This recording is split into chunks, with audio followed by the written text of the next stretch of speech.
Today, we are opening a file on something completely invisible, yet profoundly destructive. We're diving deep into the dark psychology of the silent treatment in this explainer. Now, for a lot of you watching, this is going to feel like a painfully familiar recognition, but it's time we finally expose the anatomy of what happens when silence becomes a weapon. You know the exact feeling, right? The temperature in the room just suddenly drops. They're sitting right there in the exact same room as you, and they won't even look at you. They won't speak to you. It's like they won't even acknowledge that you exist. There wasn't some huge, explosive argument. No explanation whatsoever. Just silence. And somehow, crazy enough, that silence actually hurts way more than anything they could have possibly screamed at you. Here's the thing.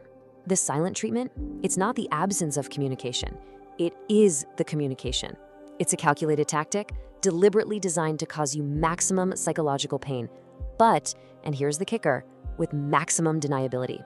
You aren't crazy. That invisible, suffocating pain you feel, it's entirely by design. Part 1. The neuroscience of pain. Get this. Being ignored by someone you actually care about activates the exact same neural pathways as physical pain. Just let that sink in for a second. This isn't just some poetic metaphor. When you say it literally hurts to be ignored, you are describing a scientifically documented literal neurological event that is happening right inside your brain. There's this researcher, Kipling Williams, who spent literally decades studying ostracism, the experience of being excluded. And his conclusion is pretty chilling.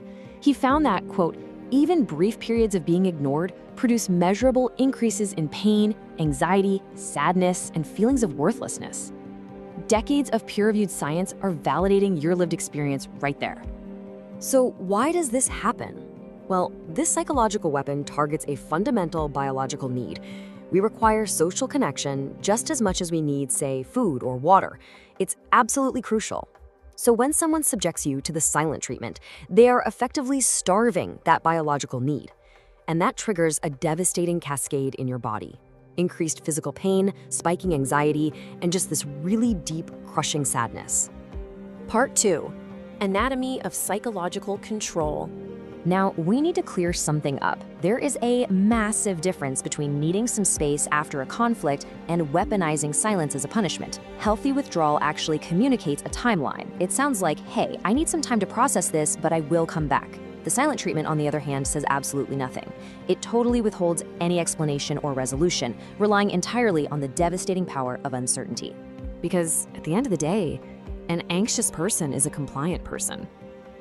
Keeping resolution completely suspended like that keeps you entirely off balance. Make no mistake, it is a 100% intentional power play. Plunged into all of that uncertainty, your brain practically short circuits. It enters this frantic threat response loop. First, you're constantly scanning for information, like, what did I do wrong? Then you just become desperate to restore that connection. Your concentration completely disappears, your sleep is ruined, and you're just obsessively replaying every single recent interaction. Until finally, the pressure gets so unbearable that you just submit. You offer a false apology. And that right there reveals the true goal of this whole tactic: total control over your mental bandwidths. The person wielding the silence creates this incredibly twisted dynamic where your entire cognitive capacity is focused squarely on them. You're giving them absolute power. The really tragic result of all that unbearable psychological pressure is the false apology. You end up apologizing for things you didn't even do. Not only does this teach the abuser that their tactic works perfectly, but worse, it installs this deep, lingering self-doubt in you. It essentially teaches you that your own perception of reality cannot be trusted. Because, well, surely you must have done something wrong to deserve this kind of treatment, right? Part 3. The deepest childhood wounds. For a lot of you, the devastating power of this particular trauma goes all the way back to the very beginning.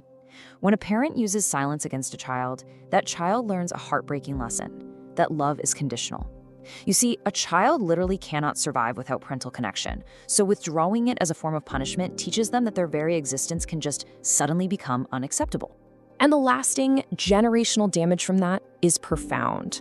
The solution to conflict becomes compliance rather than actual communication. Listen to me on this. If you're an adult who feels disproportionately devastated when someone withdraws from you, that is not a personal weakness. It's a deeply ingrained survival mechanism, learned from early parental abandonment. Your nervous system learned a truly terrifying equation back in childhood. Being ignored means abandonment, and abandonment means not surviving.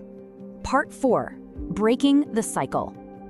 So what do we do about it? Well, when someone tries to use silence as a weapon against you, the absolute worst possible response is to chase them.